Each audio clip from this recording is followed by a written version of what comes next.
오늘은 시편 36편입니다. 악인은 그 영혼이 하나님의 산성 밖에 거하는 사람들입니다. 그들의 특징은 하나님을 두려워하지 않는다는 것입니다. 그들 마음속의 죄가 그들에게 두려워할 필요가 없다고 늘 자신들의 죄를 합리화시킵니다. 그래서 다윗은 1절에서 악인의 죄가 그의 마음속으로 이르기를 그의 눈에는 하나님을 두려워하는 빛이 없다 하니 라고 노래합니다.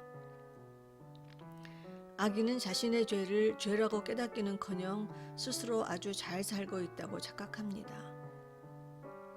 그래서 그들은 스스로 자랑하기를 자기의 죄악을 드러나지 아니하고 미워함을 받지도 아니하리라 하며 착각하며 오만하게 삽니다. 특히 그들이 입으로 하는 말들부터가 다 죄악이고 거짓입니다.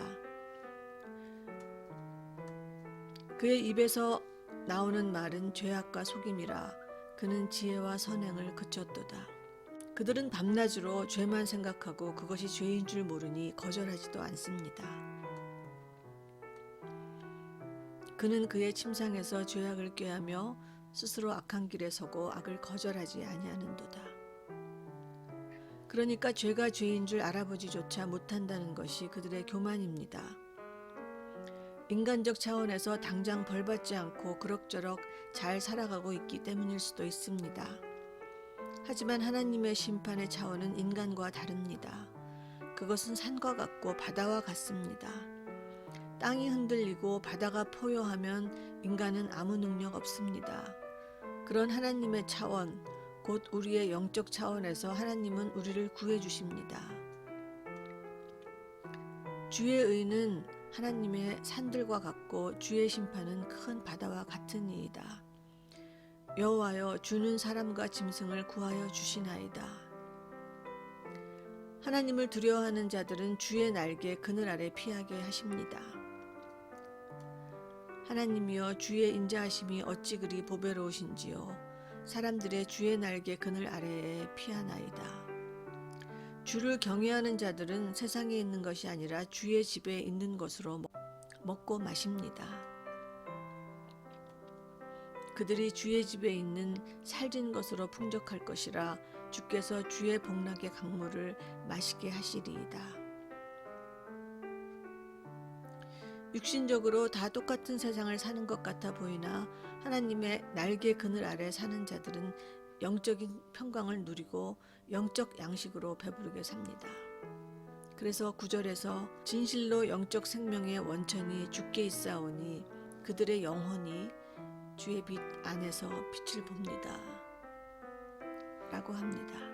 마지막에 다윗은 교만한 자의 발이 내게 이르지 못하게 하시며 악인의 손이 나를 쫓아내지 못하게 하소서라고 간구합니다. 교만한 자, 곧 하나님 보기에 악한 자가 이 영혼의 피난처에 있는 나를 유혹하고 그들의 손이 나를 이 영적 천국에서 쫓아내지 못하게 해달라는 간구입니다. 이 악인들은 그 교만으로 결코 하나님의 피난처로 하나님의 산성으로 들어올 수 없는 자들입니다. 다윗은 12절에서 악을 행하는 자들이 거기서 넘어졌으니 엎드러지고 다시 일어날 수 없으리이다 라고 합니다. 그들은 결코 하나님 나라의 경계를 넘을 수 없습니다.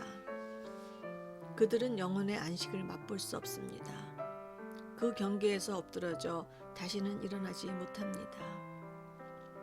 하지만 우리가 악인의 유혹에 빠져 이 경계에서 저쪽으로 넘어가는 것은 너무나 쉬운 일입니다. 하나님을 믿지 않는 사람이 악인이 아닙니다.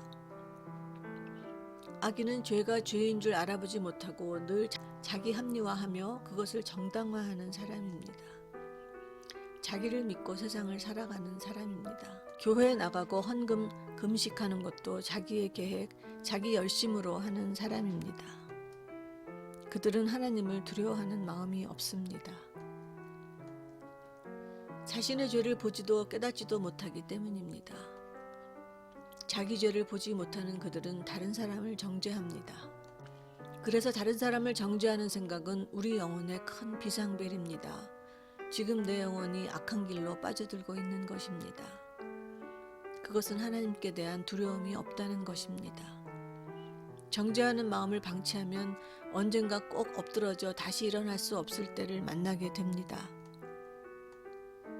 빨리 죄를 돌이키고 회개하지 않으면 세상적으로 아무리 성공해도 영적 평안은 없습니다. 우리 인생의 진정한 성공은 영적 평온입니다. 육신은 같은 세상에 사는 것 같지만 우리 영혼은 전혀 다른 차원에서 삽니다. 오직 겸손한 사람만이 하나님의 날개 그늘 아래서 영원히 숨을 쉬며 살 수 있습니다.